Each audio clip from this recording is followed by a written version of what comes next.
হিলসিঙ্ক একটি fully equipped inpatient care web app, যেখানে patient এবং তার সংশ্লিষ্ট কেয়ার টিম তথা ডক্টর, নার্স, অ্যাডমিন তাদের আলাদা আলাদা ইন্টারফেসের মাধ্যমে ইনপেশেন্ট কেয়ার মনিটরিং, কন্ট্রোলিং এবং কোঅর্ডিনেশনের মতো কাজগুলো করে থাকে।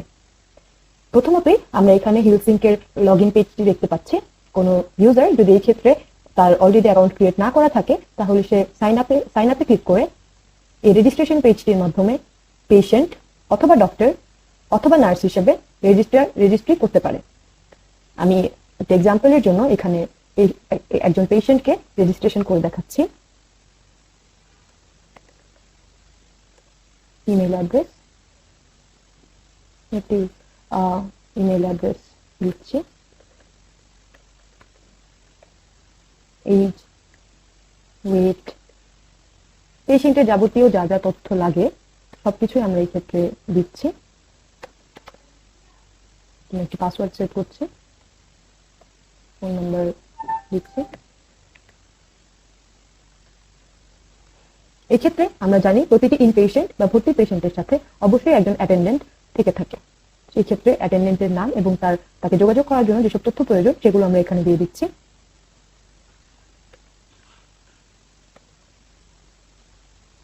ইমেল অ্যাটেন্ডেন্টের কন্ট্যাক্ট নাম্বার। এখন আমরা রেজিস্ট্রিতে চলে যাব। দেখা যাচ্ছে আমার ইউজারটি সাকসেসফুলি রেজিস্টার হওয়ার পরে আমাকে লগইন পেজে রিডাইরেক্ট করা হয়। এই ক্ষেত্রে আমি এখন আমরা অলরেডি রেজিস্টার্ড একজন পেশেন্ট হিসেবে আমি এখন লগ ইন করে আমাদের প্রথম ইন্টারফেস, যেটি হচ্ছে আমাদের পেশেন্ট ইন্টারফেস, সেটিকে দেখাবো। অলরেডি লগ ইন একজন অলরেডি রেজিস্টার্ড একজন ইউজার দিয়ে আমি লগ ইন করছি। এক্ষেত্রে আমি যে পাসওয়ার্ডটি দিয়েছিলাম সেটি হিসেবে আমি লগ ইন করছি। এটি হচ্ছে আমার পেশেন্ট, যে পেশেন্ট হিসেবে আমি লগ ইন করলাম তার ড্যাশবোর্ড। এখানে আমরা পেশেন্ট, এক্ষেত্রে পেশেন্ট যখন তার এই ইন্টারফেসে লগ ইন করবে তখন সে তার যাবতীয় শারীরিক যেসব ভাইটালস রয়েছে, এই ক্ষেত্রে আমরা দেখতে পাচ্ছি তার লাস্ট আপডেটেড যে ভাইটালস সেগুলো এই ক্ষেত্রে এখানে দেখানো হয়েছে। তো এই ক্ষেত্রে একটি কথা বলে রাখা জরুরি যে এই ভাইটালসটি কিন্তু আপডেট হয় আমাদের নার্স ইন্টারফেস থেকে। মানে এই পেশেন্টকে যে নার্স তার ভাইটালস আপডেট নেওয়ার কাজে নিযুক্ত, সে একটি টাইমলি ম্যানারে যখন তার ভাইটালস আপডেট নিয়ে থাকে এবং সেটি এন্টার করে থাকে, আপডেট করে থাকে, সাথে সাথে পেশেন্টের ইন্টারফেসেও তার ভাইটালসটি আপডেট হয়ে যায়। এই ক্ষেত্রে আমরা এখানে যে গ্রাফটি দেখতে পাচ্ছি এটি হচ্ছে ওভার টাইম তার এই বডি টেম্পারেচারের কেমন ছিল তার একটি গ্রাফ এখানে দেখানো হয়েছে। যে ক্ষেত্রে আমরা দেখতে পাচ্ছি যে 18/4 তারিখে তার টেম্পারেচার ছিল 36.4, সেটি একটি লাস্ট আপডেটের অনুযায়ী বেড়ে 38 ডিগ্রি হয়েছে। মানে পেশেন্ট তার বডি টেম্পারেচারটি মনিটর করতে পারছে। সেই একইভাবে পেশেন্ট তার pulse rate, breathing rate, blood pressure, systolic এবং ডায়াস্টোলিক প্রেশারও এই গ্রাফগুলোর মাধ্যমে তার বডির ভাইটালসের প্রোগ্রেস কিন্তু বুঝতে পারে। এই ক্ষেত্রে আমরা যদি এখন ট্রিটমেন্ট প্ল্যানে চলে যাই, এখানে ট্রিটমেন্ট প্ল্যানে যদি আমি চলে যাই, ট্রিটমেন্ট প্ল্যানে এখানে রয়েছে হচ্ছে আমাদের এখানে যেটা আমি দেখতে পাচ্ছি এটি হচ্ছে প্রথমত পেশেন্টের কেয়ার টিম, মানে পেশেন্টের জন্য যে নার্স নিযুক্ত আছেন, নার্স এবং তার যে করসপন্ডিং ডক্টর আছেন তাদের নাম এখানে আমরা দেখতে পাচ্ছি।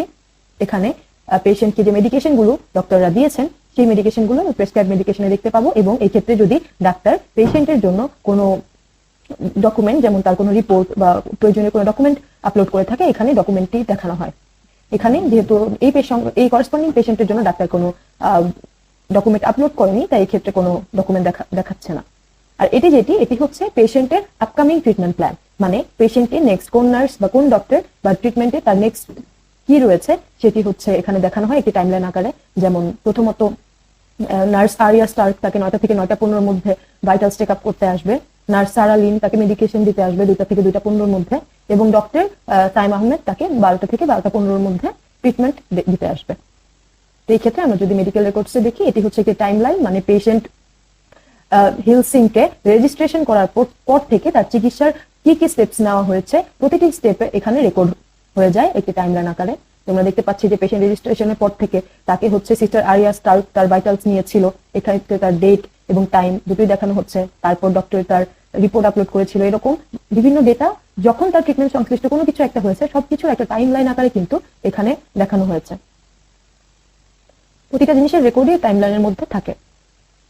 এখন আমরা যদি কন্টাক্টে যাই, এটি হচ্ছে আমরা জানি ইনপেশেন্ট কেয়ারের একটি ইম্পর্টেন্ট অ্যাসপেক্ট হচ্ছে ইমার্জেন্সি রেসপন্স। একজন ভর্তি পেশেন্ট যখন এমন অনেক সময় হতে পারে যে ভর্তি পেশেন্টের কোনো অ্যাটেন্ডেন্ট নেই বা তার ইমার্জেন্সি ট্রিটমেন্টের প্রয়োজন, সেক্ষেত্রে কিভাবে যোগাযোগ করবে?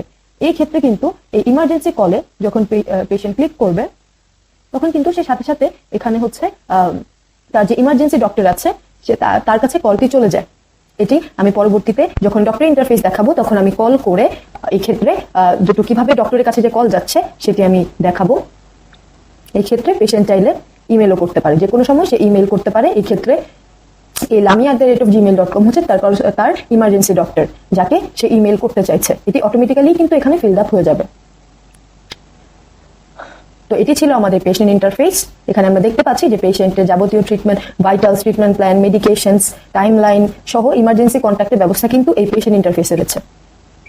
তো এখন আমরা যে ইন্টারফেসটি দেখব সেটি হচ্ছে ডক্টর ইন্টারফেস। এই ক্ষেত্রে আমরা আমাদের প্রি রেজিস্টার্ড যে ডক্টর আছেন তার একটি আইডি দিয়ে আমরা লগ ইন করবো। সময় বাঁচানোর জন্য আমি আলাদা আলাদাভাবে ডক্টর নতুন করে রেজিস্টার করে দেখাচ্ছি না। এটি হচ্ছে আমাদের ডক্টরের ড্যাশবোর্ড। এখানে একটি এই ড্যাশবোর্ডে এই ডক্টর আন্ডারে কয়জন পেশেন্ট রয়েছেন, করসপন্ডিং কয়জন ডক্টরের সাথে তার কোলাবোরেশন রয়েছে, নার্স কয়জন রয়েছেন এবং তার কয়টি ইমার্জেন্সি হ্যান্ডেল করেছে বা কয়টি ইমার্জেন্সি তার রেকর্ডে আছে সবগুলো ড্যাশবোর্ডে দেখানো হয়। তারপর যখন ডক্টর এই ইমার্জেন্সি পেজে যাবেন তখন সে দেখতে পাবে যে তার কোন পেশেন্ট কোন ডেটে কোন সময়ে তাকে ইমার্জেন্সি কল করেছে এবং সে এটাও দেখতে পাবে যে ইমার্জেন্সি কলের প্রতি সে রেসপন্স করেছে কিনা বা সে কোনো ইমার্জেন্সি মিস করেছে কিনা। তার একটি আপডেটও এই ইমার্জেন্সি পেজে থাকবে, সাথে পেশেন্ট আইডি তো আছেই। এখন আসি আমরা পেশেন্ট পেজে। এখানে যেটি হয়ে থাকে ডাক্তারের পেশেন্টকে কন্ট্যাক্ট করা, পেশেন্টের অ্যাটেন্ডেন্টকে কন্ট্যাক্ট করা, পেশেন্টের ভাইটালস যেটি নার্স আপডেট করে থাকে লেটেস্ট ভাইটালস দেখা, পেশেন্টের ট্রিটমেন্ট প্ল্যান দেখা থেকে শুরু করে সব ধরনের অপশনই কিন্তু রয়েছে। এই ক্ষেত্রে ডাক্তার যদি পেশেন্টকে কন্ট্যাক্ট করতে চায় এই ক্ষেত্রে কিন্তু সে পেশেন্টকে ইমেল পাঠাতে পারে। এই ক্ষেত্রে যদি অ্যাটেন্ডেন্টকে কন্ট্যাক্ট করতে চায় এই যে ওই পেশেন্টের করসপন্ডিং যে অ্যাটেন্ডেন্ট রয়েছে অটোমেটিক্যালি কিন্তু তার ফিলটা ফিল আপ হয়ে যাচ্ছে এবং ডাক্তার চাইলে মেল পাঠাতে পারে। এখন যদি সে পেশেন্টের ভাইটালস দেখতে চায় সে কিন্তু পেশেন্টের যে লাস্ট আপডেটেড ভাইটালস আছে সেটি কিন্তু সে দেখতে পাচ্ছে এবং ওভার দি টাইম যে গ্রাফটি রয়েছে সেগুলো কিন্তু সে মনিটর করতে পারছে।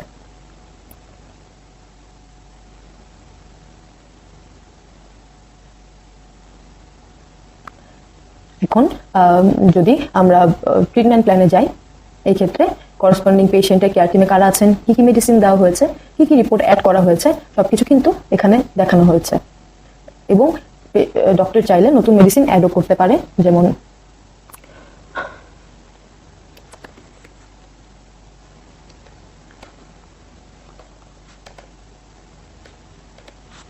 এই মেডিসিনটি ডক্টর অ্যাড করেছে, সে ট্যাবলেট অ্যাড করেছে, এই কারণে করসপন্ডিং সাইন আমরা দেখতে পাচ্ছি। এখন ডাক্তার যদি কোনো রিপোর্ট অ্যাড করতে চায় আমরা কিন্তু পিডিএফ হিসেবে রিপোর্ট দিতে পারি।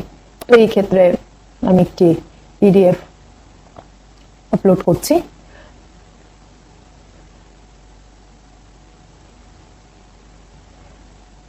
এই ক্ষেত্রে আমরা দেখতে পাচ্ছি যে তার এই পিডিএফটি মানে একটি রিপোর্ট এটি অ্যাড হয়ে গিয়েছে।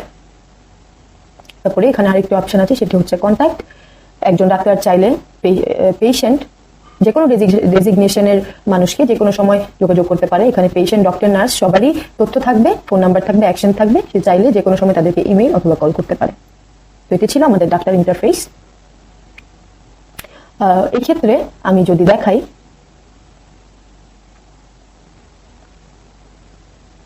এক্ষেত্রে কিন্তু আমরা দেখতে পাচ্ছি যে আমরা কিন্তু ডাক্তারের ইন্টারফেস থেকে এই পেশেন্টের জন্যই নতুন ওষুধ এবং একটি রিপোর্ট অ্যাড করেছিলাম। দুটি জিনিসই কিন্তু পেশেন্টের ট্রিটমেন্ট প্ল্যানে আপডেট হয়ে গিয়েছে, আমরা কিন্তু দেখতে পাচ্ছি।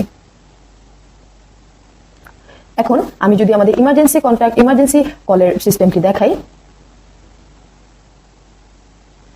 এক্ষেত্রে কিন্তু আমরা দেখতে পাচ্ছি যে একটি ইমার্জেন্সি কল কিন্তু সাথে সাথে ডাক্তার ইন্টারফেসে চলে আসছে। এই যে হচ্ছে আমাদের পেশেন্ট ইন্টারফেস, যেখান থেকে আমি কলটি করেছি, এই হচ্ছে আমার ডাক্তার ইন্টারফেস এবং চাইলে ডাক্তার রেসপন্ড করতে পারে এবং সে ডাক্তার হচ্ছে এখানে জয়েন করতে পারবে কলটিতে এবং এখানে চাইলে সে পেশেন্টের সাথে যোগাযোগ করতে পারে এবং সে চ্যাট করতে পারে, অডিও কলে কথা বলতে পারে এবং ভিডিও কলের তো সিস্টেম আছেই, ভিডিও কলে পেশেন্টকে দেখতেও পারবে। তো এই ছিল আমাদের ইমার্জেন্সি কলের সিস্টেমটি। এখন আমরা যদি আমাদের নেক্সট ইন্টারফেস, সেটা হচ্ছে আমাদের নার্স ইন্টারফেসটি দেখি। আমরা একজন নার্স হিসেবে এখন লগ ইন করবো।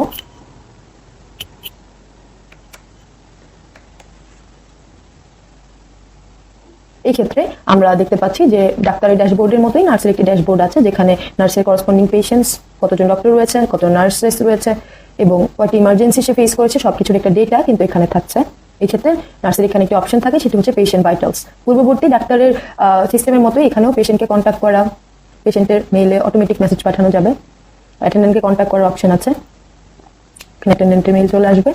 পরে এখন নার্সের যে আমি বারবার মেনশন করে এসেছি যে ভাইটালস নার্স আপডেট করে থাকে, শুধুমাত্র করসপন্ডিং নার্সে একজন পেশেন্টের ভাইটালস আপডেট করে থাকে। এখন যদি নার্স এখন পেশেন্টের ভাইটালস গুলো, বর্তমানে যে ভাইটালস গুলো, লাস্ট আপডেটেড ভাইটালস গুলো আছে সেটা তো দেখতে পাবে। এখন নার্স নিজেও এখন তার ভাইটালস আপডেট করছি আমি নার্স হিসেবে।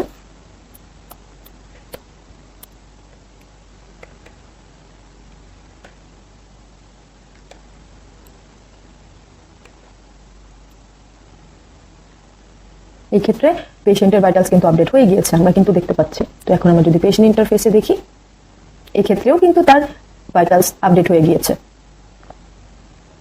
এখন আমরা যদি আরেকটি ইন্টারফেস, নার্সে আমাদের আরেকটি অবশ্যই অপশন আছে, সেটি হচ্ছে আমরা যে কোনো পেশেন্ট, ডক্টর অথবা নার্সের সাথে যে কোনো সময় আমরা যোগাযোগ করতে পারি।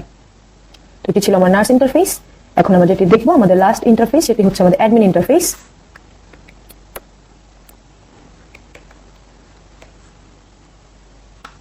সেটা অ্যাডমিন ড্যাশবোর্ডে আমরা আমাদের কতজন পেশেন্ট আছেন, নার্স আছেন, ডক্টর আছেন, ইমার্জেন্সি কতগুলো হয়েছে সবগুলো ডেটা দেখতে পাচ্ছি।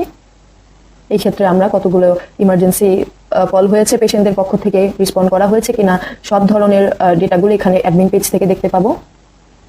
আমাদের কতজন ডক্টর আছেন, তাদের সংশ্লিষ্ট ডেটা সবকিছু, তাদের স্পেশালাইজেশন, ফোন, ইমেইল, তাদের আইডি, নেম, জেন্ডার সবকিছু এখানে, ডক্টর যাবতীয় ডেটাগুলো এখানে থাকবে, পেশেন্টদের যাবতীয় তথ্য এখানে থাকবে এবং নার্সদের যাবতীয় তথ্য এখানে রয়েছে। বেসিক্যালি অ্যাডমিন ইন্টারফেসটি হচ্ছে আমার এই পুরো সিস্টেমটি একটি ডেটা স্টোর করার একটি ইন্টারফেস। তো এটিই ছিল হিলসিঙ্ক। থ্রু হিলসিঙ্ক আমরা ইনপেশেন্ট কেয়ার বা ভর্তি রোগী কেয়ারের জন্য একটি মডার্ন এবং অটোমেটেড সিস্টেম চালু করার উদ্দেশ্যেই এই প্রজেক্টে আমাদের ডেভেলপ করা। এবং যখন কোনো পেশেন্টের সাথে কোনো অ্যাটেন্ডেন্ট থাকে না, যাতে তার অসহায় ফিল না হয় বা সে যে কোনো সময় তার কেয়ার টিমের সাথে যোগাযোগ করতে পারে এবং একজন পেশেন্টের হাতে তার স্বাস্থ্য মনিটর করার মতো ব্যবস্থা থাকে, তার কাছে যাবতীয় সব ধরনের আপডেট যায়, একই সাথে যাতে কেয়ার টিম নিজেদের এবং পেশেন্টের মধ্যে কোঅর্ডিনেশনের মাধ্যমে ইনপেশেন্টের সর্বোচ্চ স্বাস্থ্য সেবা নিশ্চিত করতে পারে, এই উদ্দেশ্যেই আমাদের এই ওয়েব অ্যাপটি ডেভেলপ করা। থ্যাংক ইউ সবাইকে।